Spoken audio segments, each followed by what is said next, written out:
प्यारे बच्चों, गणित की क्लास में आप सबका बहुत स्वागत है। ये है क्लास 2 और आज हम लोग पढ़ रहे हैं पाठ 12 बड़की का फीता।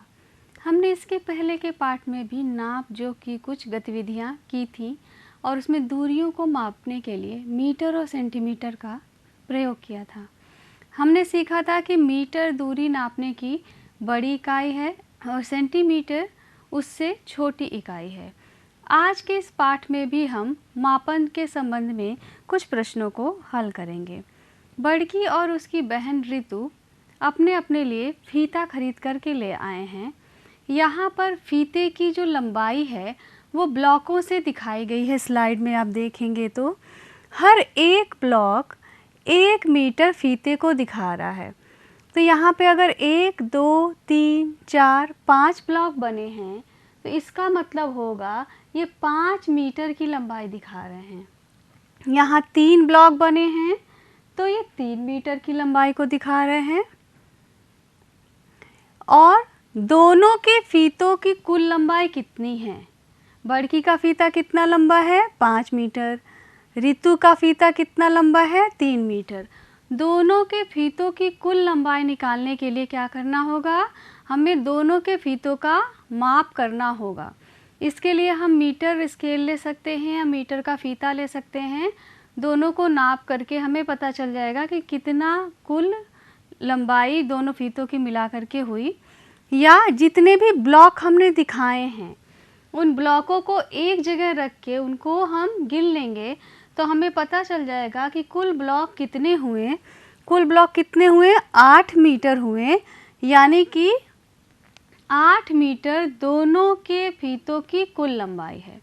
अगला प्रश्न है, बड़की का फीता ऋतु के फीते से कितना मीटर अधिक है, यानी दोनों की फीतों की लंबाइयों में कितना अंतर है। ये ज्ञात करने के लिए क्या करेंगे, हम जो लंबा वाला फीता है यानी बड़की का फीता, उसमें से हम छोटा वाला फीता यानी ऋतु के फीते को घटा देंगे। तो ये बड़की का फीता है 5 मीटर का, 5 ब्लॉकों से दिखाया गया है। ये ऋतु का फीता है 3 ब्लॉकों से दिखाया गया है। तो अगर आप इन दोनों की तुलना करेंगे तो आप पाएंगे कि यहाँ तक की दूरी तो दोनों में सेम है, यानी एक जैसी है। कितना अधिक है, ये जो 2 ब्लॉक हैं वो बड़की के फीते में अधिक हैं, यानी कि बड़की का फीता ऋतु के फीते से 2 मीटर ज़्यादा लंबा है। और ये जो प्रश्न हमने हल किया वो ब्लॉक की मदद से या फीते की लंबाई को ब्लॉक से दिखाते हुए हल किया। अगर इन्हें अंक रूप में हमें हल करना हो तो हम पहले जैसे स्तंभ विधि में संख्याओं का योग करते थे, उसी तरह स्तंभ विधि में हम दूरियों का भी योग करेंगे। 3 मीटर ऋतु का फीता, 5 मीटर बड़की का फीता, तो दोनों मिलकर कितने हो गए, 5 और 3 को जोड़ देंगे तो दोनों ने मिलकर 8 मीटर का फीता खरीदा है। और यहाँ देखिए घटाने का चिन्ह बना हुआ है ये, तो 5 मीटर में से 3 मीटर घटाएंगे तो दोनों के फीते का अंतर पता चल गया था 2 मीटर।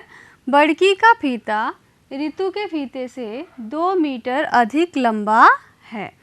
तो यही सवाल हमने ब्लॉक की मदद से हल किया, यही सवाल हमने अंकों की मदद से हल किया। इस तरह के कुछ और प्रश्नों का हम अभ्यास करेंगे। 3 छात्र हैं और तीनों के पास अलग अलग लंबाई की रस्सियां हैं। यहाँ पर जो रस्सियों की लंबाई है उन्हें हमने ब्लॉकों से दिखाया है। तो जिस छात्र के पास जितने ब्लॉक हैं उसकी रस्सी की लंबाई उतनी ही ज़्यादा है।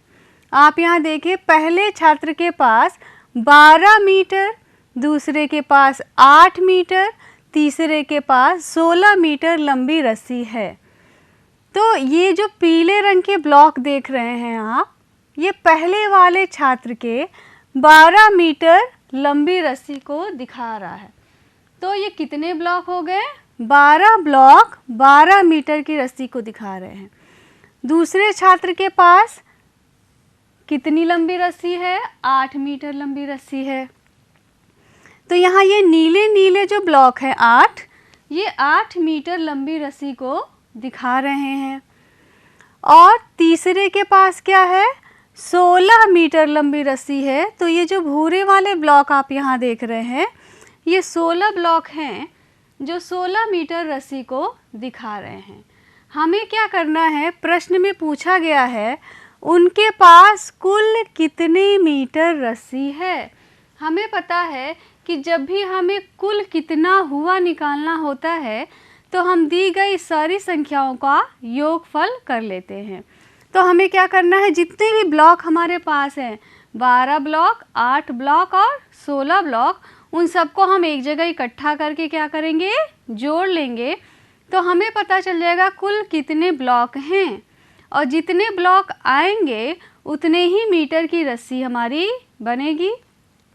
तो हमने सारे ब्लॉकों को एक साथ मिला करके लिख दिया है और कुल ब्लॉकों की संख्या हो गई है 36, यानी तीनों बच्चों की रस्सियों की जो लंबाई हो गई है वो 36 मीटर है। तो ये एक प्रश्न हम लोगों ने हल किया ब्लॉक की मदद से, जिसमें तीनों रस्सियों की अलग अलग लंबाई को हमने ब्लॉक के द्वारा दर्शाया और ब्लॉक की कुल संख्या गिनकर कुल लंबाई निकाली। इसी प्रश्न को आंकिक विधि से करने के लिए हम क्या करेंगे, तीनों बच्चों के पास जितनी रस्सियां हैं उन्हें स्तंभ विधि में लिख दिया। 12 मीटर, 8 मीटर, 16 मीटर, कुल कितनी रस्सी है ये निकालने के लिए हमने क्या कर लिया है, तीनों की लंबाई को जोड़ लिया है।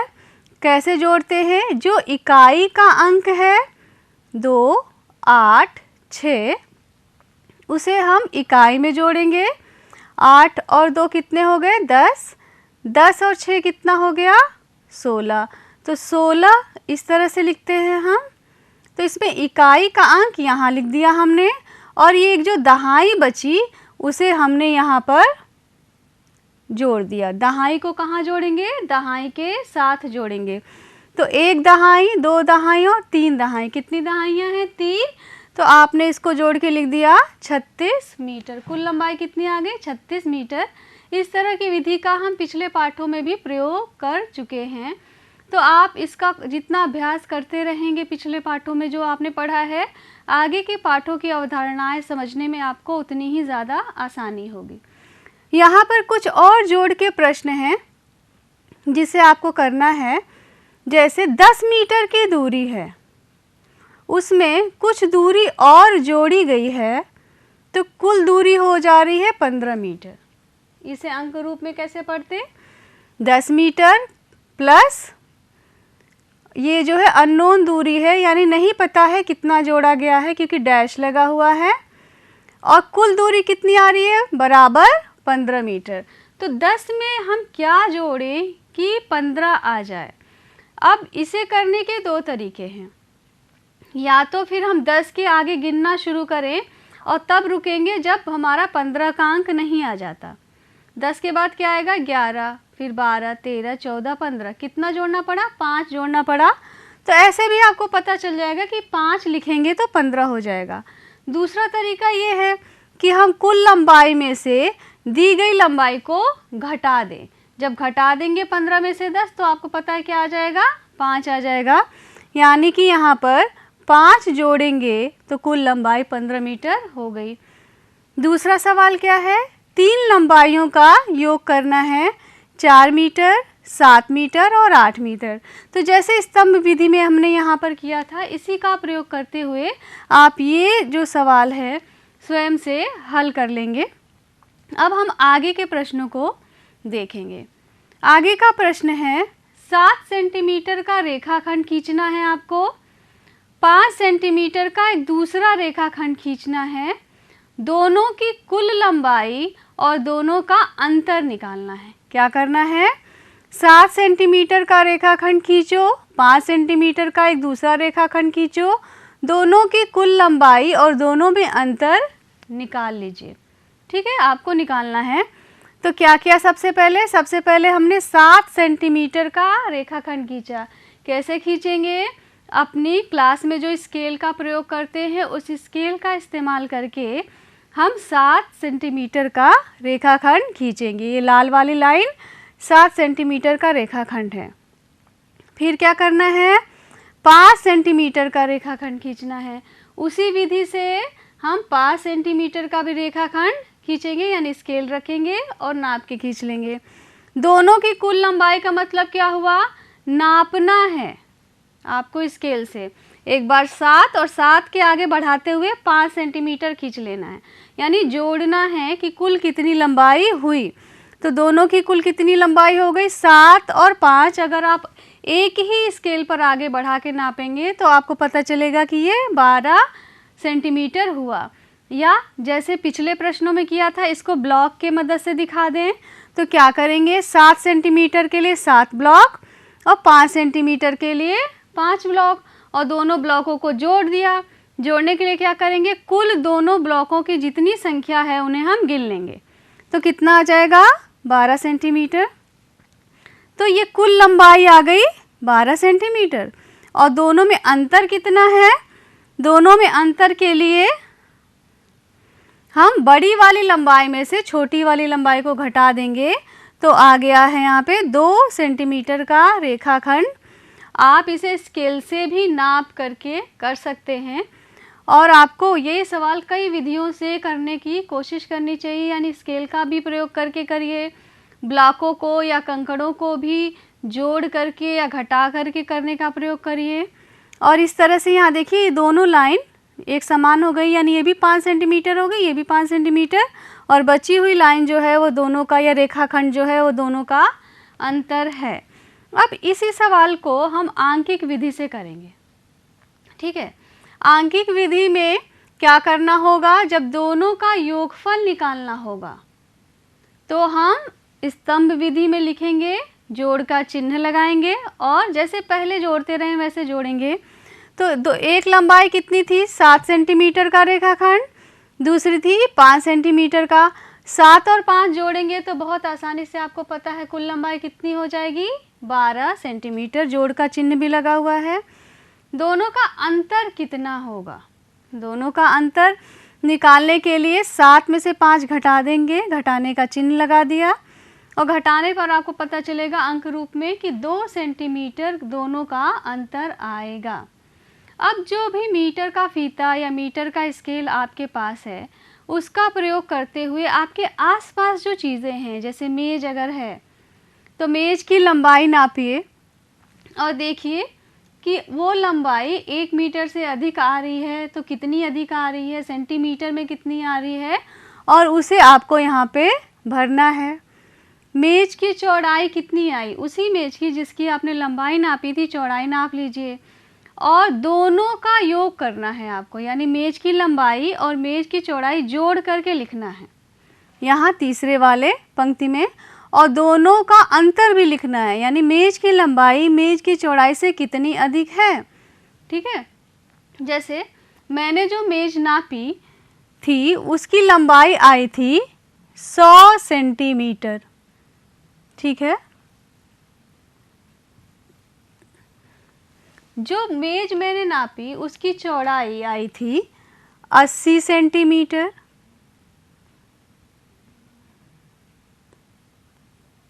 दोनों का योगफल करना है, मेज की लंबाई कितनी है और मेज की चौड़ाई कितनी है, दोनों को क्या करना है, योगफल करना है। तो हम क्या करेंगे, 100 में 80 को जोड़ रहे हैं स्तंभ विधि से, ठीक है। तो 0 और 0 जोड़ेंगे तो 0 ही आ गया, 0 में 8 जोड़ेंगे तो 8 आएगा, और सैकड़े के स्थान पर सिर्फ 1 है तो कितना आ गया, 180 सेंटीमीटर आ गया है। तो यहाँ पे आप क्या लिख देंगे, दोनों की लंबाई और चौड़ाई का योगफल हो गया 180 सेंटीमीटर। अगला प्रश्न है, मेज की लंबाई मेज की चौड़ाई से कितनी अधिक है, अंतर निकालना है। तो हम क्या करेंगे, दोनों को घटा देंगे। कैसे घटाएंगे, 100 में से 80 को घटा दिया, 0 में से 0 घटाएंगे क्या आएगा, 0 आएगा। अब यहाँ पर ये जो 0 है ये एक छोटा अंक है, 8 एक बड़ा अंक है, नहीं घटेगा। पहले सीख चुके, क्या करेंगे, उधार लेंगे। तो क्योंकि यहाँ पर एक जो है पूरा जो है सैकड़े के स्थान पे है, तो उसे उधार लेंगे तो क्या हो जाएगा, 10 हो जाएगा यहाँ पर। तो 10 में से 8 घटाएंगे तो क्या हो जाएगा, 2 आ जाएगा।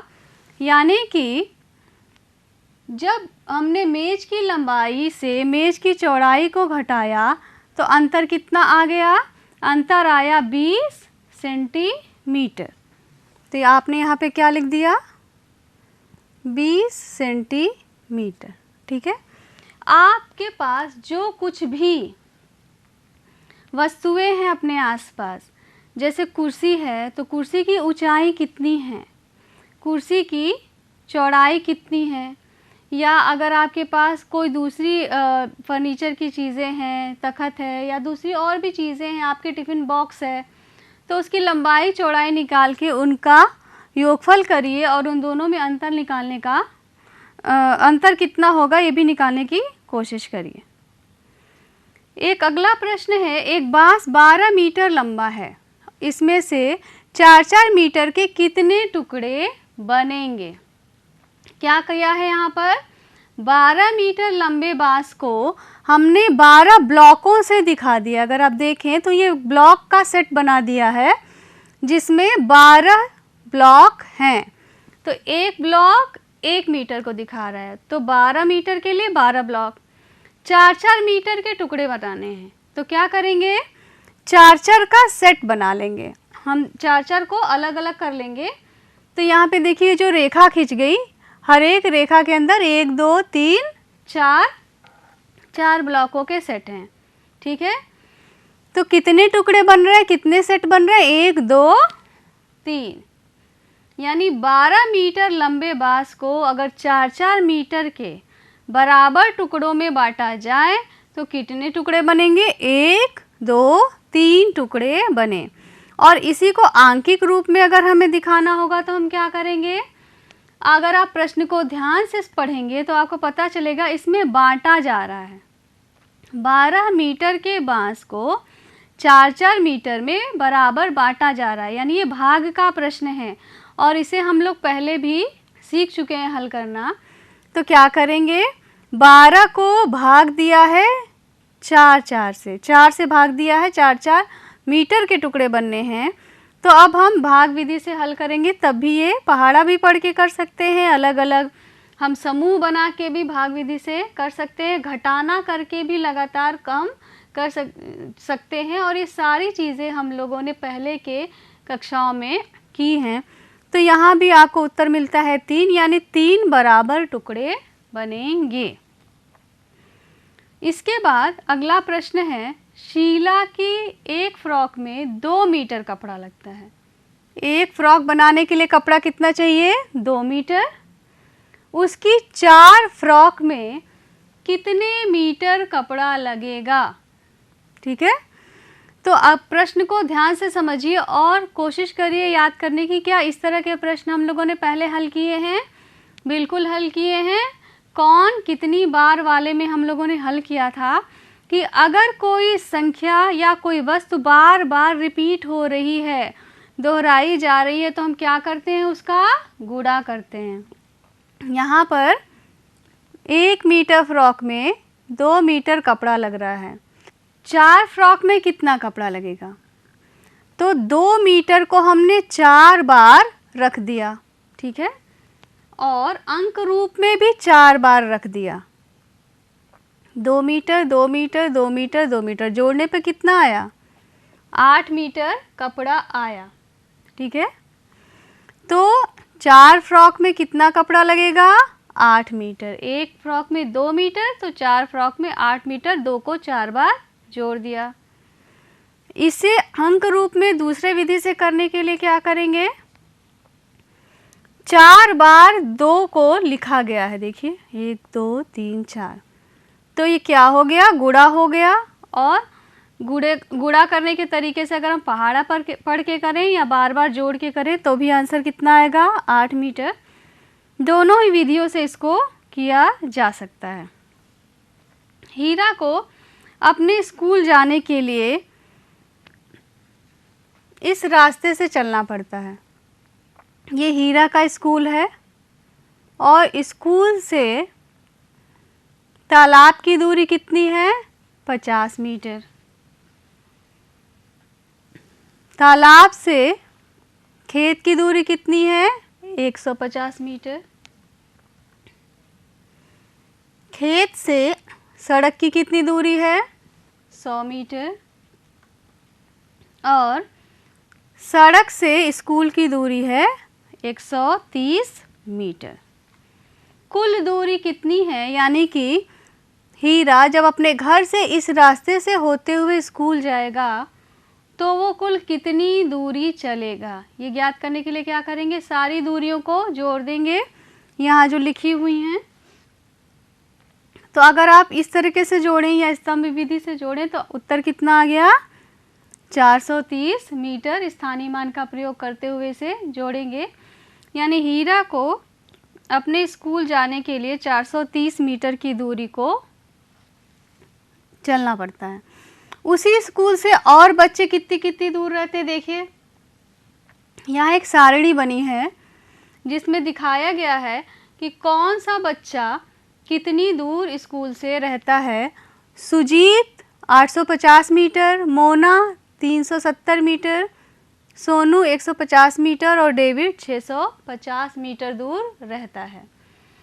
ये सभी दूरियां देख के आपको पता लगाना है कि सबसे दूर कौन रहता है, सबसे दूर।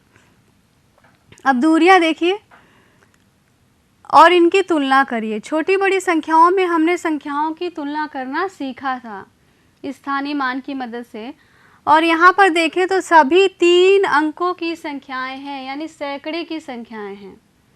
तो अगर हम सैकड़े के स्थान की तुलना कर लें तो हमें पता चल जाएगा कि कौन सी संख्या सबसे बड़ी है। तो सुजीत की जो दूरी है उसमें कितने सैकड़े हैं? 8, मोना में 3, सोनू में 1 और डेविड में 6। तो सबसे ज़्यादा सैकड़े किसकी दूरी में हैं? सुजीत में हैं। तो सुजीत सबसे ज़्यादा दूर रहता है। ठीक है, सबसे पास कौन रहता है? स्कूल के सबसे पास कौन रहता है? फिर से उसी मेथड से करेंगे। इस बार हमारे ध्यान में ये रहना चाहिए कि सबसे छोटा सैकड़ा कौन सा है, क्योंकि सबसे पास वाले को देख रहे हैं। तो सुजीत तो सबसे दूर रहता है, मोना की दूरी में 3 सैकड़े हैं, सोनू में 1 और डेविड में 6, यानी सबसे पास कौन रहता है? सोनू रहता है, सिर्फ 150 मीटर की दूरी पर रहता है। मोना और डेविड में स्कूल से ज़्यादा पास कौन रहता है? तो मोना कितनी दूर रहती है? 370 और डेविड 650। तो 650 370 से ज़्यादा है। इसका मतलब है कि मोना स्कूल से ज़्यादा पास रहती है डेविड की तुलना में। और आखिरी प्रश्न में क्या है? सभी दूरियों को बढ़ती हुए क्रम में लिखना है, यानी सबसे पास, फिर उससे दूर, फिर उससे दूर, फिर सबसे दूर, यानी कि हमें आरोही क्रम में लिखना है, बढ़ते हुए क्रम में लिखना है। तो इसे हम इस तरह से लिखेंगे। स्कूल के सबसे पास सोनू रहता है, फिर मोना, फिर डेविड और सबसे दूर सुजीत रहता है। इस तरह के प्रश्नों को जो आपके पुस्तिका में भी दिए हुए हैं और इस तरह की चीज़ों को परिवेश में देख करके भी आपको हल करने की कोशिश करनी चाहिए। इन सभी चीज़ों पर आधारित जो दूरी मापन हमने किया है, इस प्रश्न को देखेंगे और हल करेंगे। प्रश्न है, अपनी गणित की किताब की लंबाई और चौड़ाई सेंटीमीटर में नापकर उनका योगफल लिखिए। यानी गिनतारा की जो किताब है, तो जब मैंने गिनतारा की किताब नापी तो उसकी लंबाई थी 18 सेंटीमीटर, चौड़ाई थी 15 सेंटीमीटर और दोनों को जोड़ दिया पहले जैसे किया था तो कुल आ गया 33 सेंटीमीटर। ठीक है, आज की जो हमारी क्लास थी उसमें हमने मापन के संबंध में कुछ और नई चीज़ें सीखी। मीटर को मीटर में और सेंटीमीटर को हमेशा सेंटीमीटर में जोड़ते हैं। जब भी हमें ये ज्ञात करना हो कि कुल लंबाई कितनी हुई तो हम क्या करते हैं, जितनी भी लंबाइयाँ दी हुई होती हैं उनका योगफल करेंगे, जैसे पहले में हम जो विधियाँ सीख चुके हैं उनके आधार पर। दो लंबाइयों का अंतर ज्ञात करने के लिए हम जो भी लंबाइयाँ दी हुई हैं उनको घटाते हैं। मीटर दूरी नापने की एक बड़ी इकाई है और सेंटीमीटर दूरी नापने की छोटी इकाई है मीटर की तुलना में। अगर हमें दो दूरियां अलग अलग मात्रकों में दी हैं, यानी एक दूरी अगर हमें मीटर में दी है और दूसरी दूरी सेंटीमीटर में दी है, तो दोनों को जोड़ने या घटाने से पहले दोनों दूरियों का मात्रक एक समान करना होगा। यानी कि दोनों दूरियां या तो हम मीटर में कर ले सकते हैं या तो सेंटीमीटर में कर सकते हैं। इस पर आधारित ये परियोजना कार्य है। आपको अपनी हिंदी पुस्तक की लंबाई और चौड़ाई को सेंटीमीटर में नापकर, यानी जो स्केल हम प्रयोग करते हैं उससे नापकर दोनों की कुल लंबाई निकालना है और उनका अंतर भी निकालना है, यानी कि जोड़ना भी है और घटाना भी है। ये आपकी गिनतारा पुस्तक का पेज है, पृष्ठ संख्या 65 है। इस पर दिए गए सवाल 1, 2, 3, 4 और 5 को आपको हल करना है। इसमें भी जोड़ने और घटाने से संबंधित मापन के प्रश्न हैं, उन्हें समझेंगे आप और हल करेंगे।